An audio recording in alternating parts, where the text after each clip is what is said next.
Hey everybody, Economic Ninja here. I hope you're doing well. I want to tell you a story today about something that happened with a friend of mine at the bank. And it is serious because things are getting tighter and tighter as time goes by.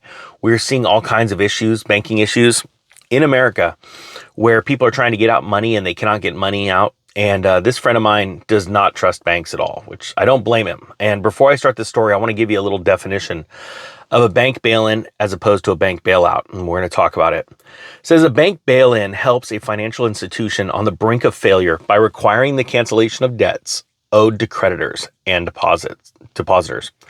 Bail-ins and bailouts are both resolution schemes used in distressed situations. Bailouts help to keep creditors from losses, while bail-ins mandate that creditors take losses. During the 2008 great financial crisis, a new system was put in place through the Dodd-Frank Act. And bail-ins were pretty much adopted at that point. And what a bail-in is it makes the depositors of a bank an unsecured creditor of the bank. We've seen a couple of bail-ins in the past 10, 15 years in Greece and in Cyprus. And what they did is they shoved useless bank stock down the throats of depositors because when they needed money, because they made bad bets, they turned around and they, let's say they owed $1 billion to creditors. They turned around, went to how many, depositors there were, and they took a certain percentage of everybody's money equally out to equal that $1 billion to go pay off their debts. And what they did in return is they gave them bank stock, worthless bank stock. What do you think a bank stock is worth when the bank isn't solvent enough? It's got to literally steal money from the people that have made it the bank that they are, right? And this went very underreported. I mean, CNBC was covering a lot of it when Cyprus was going down, but it was one of those kind of stories where it's like, well, it's over there, it's Cyprus, it's not us, it's a small country. But what that was a petri dish. It was a science experiment, a social experiment, actually. And what it proved was that people sort of just took it. And there are more and more problems going on right now with the banking system. Now, let me start by saying that I believe that when this collapse happens in the current financial system, not every bank will do this, okay? I want to cover it with that. But there will be many banks that do. And getting to this story that happened, well, actually, let me hold off for a second because people are going to want to know, well, what do I do? What do I do? I'm afraid. What I believe it's very important is to diversify the type of banks you have and how many banks you have. It is important to have large national banks that can do international banking if that's what you need. I need that. I'm constantly having to wire money around the world for a couple of my businesses. And so I need to have those banks that have that open, right? Always cautious about how much money I have in any given account. So you need those kind of banks to do that kind of banking. Then you need large regional banks, right? State banks, things like that. But then you also need local small banks and credit unions. And it sounds crazy, but the way I've always lived, and it's worked for me, and I've been able to sleep well at night, is that I have multiple banks with money spread out. And then I also have money that's going to be sitting for a while. I have in specific, like let's say credit unions and small banks in just a savings account that is not attached to a checking account, okay? They'll always try and talk you into that because there's little loopholes that make it to where FDIC does not cover you. So I always put it in just pure savings account for money that's not going to be moving around. It's in a savings account that's not tied to a checking account. Okay. So I wanted to say that.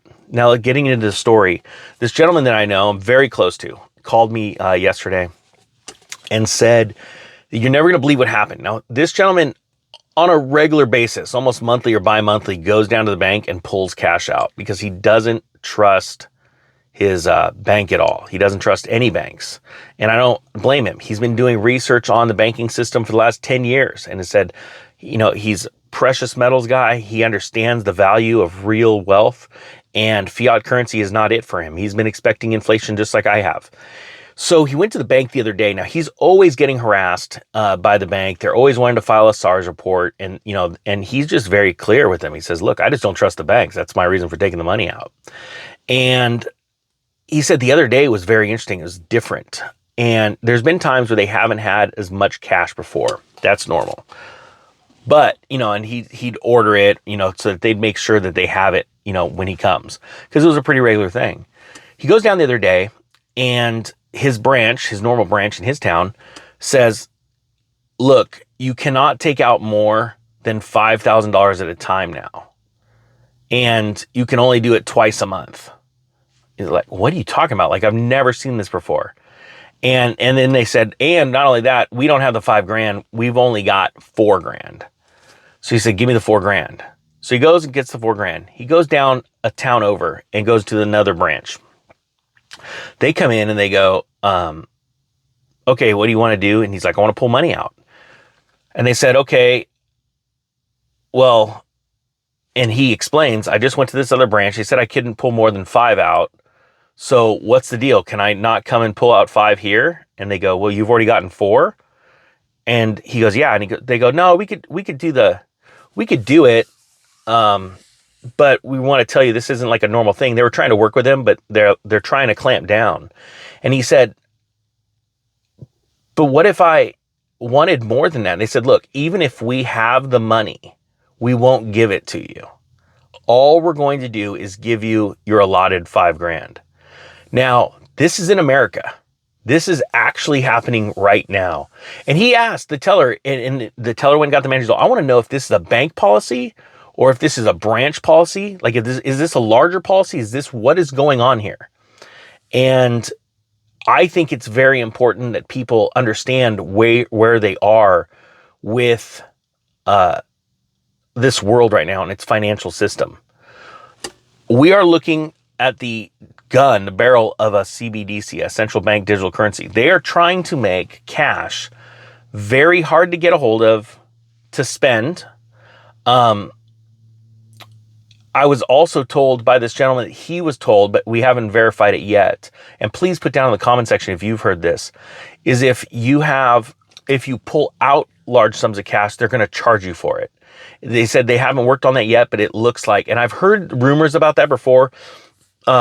I know that at my, a bank that I was at once, that I deposited cash, and they said that they were about to change their policy. It was a large sum of cash. It was like, I want to say it was like $10,000. Because I had sold a trailer, and they said that if they're about to do it to where they charge you for depositing cash, actually deposit you. And the way they told me was, and this was Chase, I believe. I don't remember exactly, so don't hold me to that. Yeah, it was Chase. They said it's because of the amount of tellers that they have on. They're about to do this. They're looking into doing this. So if you're going to be banking in cash, just heads up on that. But we are in a situation right now where they're making it very difficult. They want to make it very difficult and uncomfortable to be dealing in cash. And so take what you want out of this or what you need out of this story. And please, everyone, put in the comment section if you've had problems at banks getting cash out, moving cash, things like that, depositing cash. They want to make it difficult and not normal to be using cash, where it's very easy to just go use, I was at a restaurant the other day, and young girls are like, "Hey, do you take Apple Pay?" And the restaurant's like, "Yeah." And I'm like, I'd never even thought about that. But I mean, there's so many more situations where people are just using their phone and tapping it or paying with a QR code. And it's very concerning because the control that could have over a society. And that's why I've been a proponent of precious metals. And that's why I'm trying, I don't even have my Santa hat with me, but I'm trying to get that hashtag running. I want more and more people buying precious metals right now, not because they're going to be bartering in that. There's just not enough of that. But what I want is the wealth to flow into the proper areas. And I know it will eventually, but this is becoming very concerning. So I wanted to share that story with you. Please, guys, put down in the comment section what you've learned lately about the banking system, about dealing with cash. Please let me know in the comment section below. And if you got something out of this, please hit the thumbs up and the subscribe button. I really appreciate it. Have a great day, guys. The Economic Ninja is out.